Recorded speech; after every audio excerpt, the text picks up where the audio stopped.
So I'm analyzing Brian Turner's Here Bullet from his anthology Here Bullet. It was written to inform the American people about the first-hand experiences he had. Well, not necessarily literal first-hand experiences, but extrapolating from the experiences he had while deployed to Iraq, and what the soldiers see on a day-to-day basis while in theater. He talks about a bullet flying towards its target, and he uses a lot of different devices, symbolism, personification, to talk about the bullet and what it does. So first of all, the Iraq War began in 2003. Turner was in Iraq in February of 2004, which is actually when he wrote this poem. In the Iraq War, over 4,000 military members have died, to give you some context. And there was, at the time he was there was growing unpopularity of the war.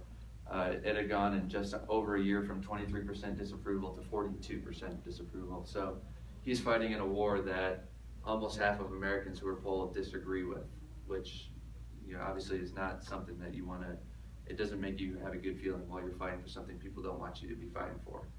The poem itself was written as an outburst, or as he said in an interview I listened to him give, it was an exasperation.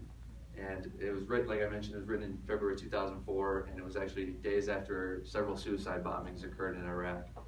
There were about 40 people who died in one of the attacks, and then the other attack there was a couple hundred people who were injured. So it's a real dangerous time to be in Iraq. Many people around him were getting killed and injured. And he described having a fear of impending death. He wasn't sure if he was going to die today, if he was going to die tomorrow or the day after, but he just knew that he felt like he was going to die. So he pulled it out of his pocket real quick, wrote it down, and he said he kept it on him the rest of the time while he was in theater. And he meant for it to be informative in nature, not to be political. Although there's definitely some anti-war, you could definitely pull that from the poem because of how gruesome it is. But he wanted to show the American people what it was like for the soldiers to be there.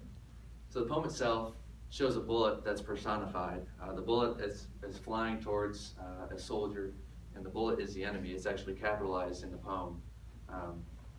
And it only serves one purpose at that point. While it's flying through the air, its only purpose is to hit its target and injure or kill its target. Before it's fired, it has no purpose, and after it's hit its target or stopped, it no longer has a purpose. But while it's in the air, that short amount of time, its only purpose is to kill the soldier that it was fired at. And the person itself that fired the bullet isn't even important. It's the bullet itself that's the enemy in this case. And so while the bullet's personified, the soldier is actually dehumanized. There's a quote in here from the poem, and he says, "Here's where I moan the barrel's cold esophagus, triggering my tongue's explosives for the rifling I have inside of me. Each twist of the round spun deeper." And what he's talking about, he's actually taking his human features and making them into weapon features. Like we mentioned in class before, the esophagus, the ribbing on his neck is similar to like the rifling of a barrel of a weapon. And the war's changed the soldier that now he sees himself as a weapon. He no longer sees himself as a person at this point. So the war changes people's lives. Another quote in here is, he mentions how the leap thought makes at the synaptic gap, is what he says, that the soldier's shot, he no longer can even think, not even on a basic level.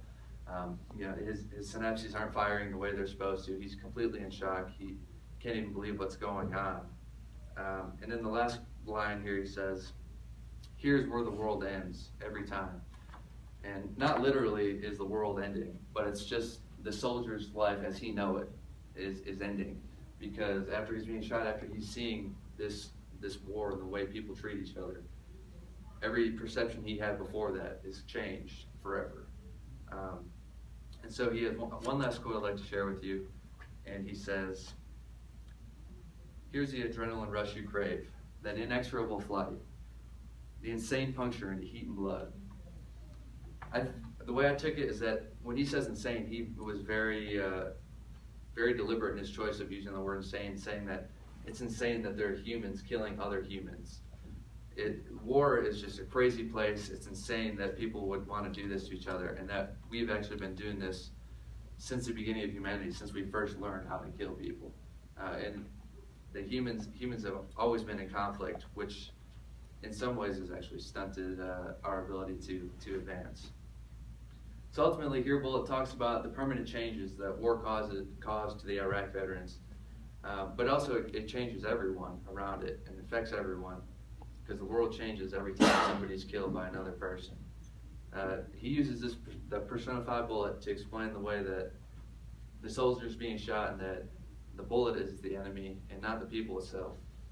And that war is crazy and something that we need to avoid in the future, because if we do, we're going to stunt our ability to advance as a civilization in the future.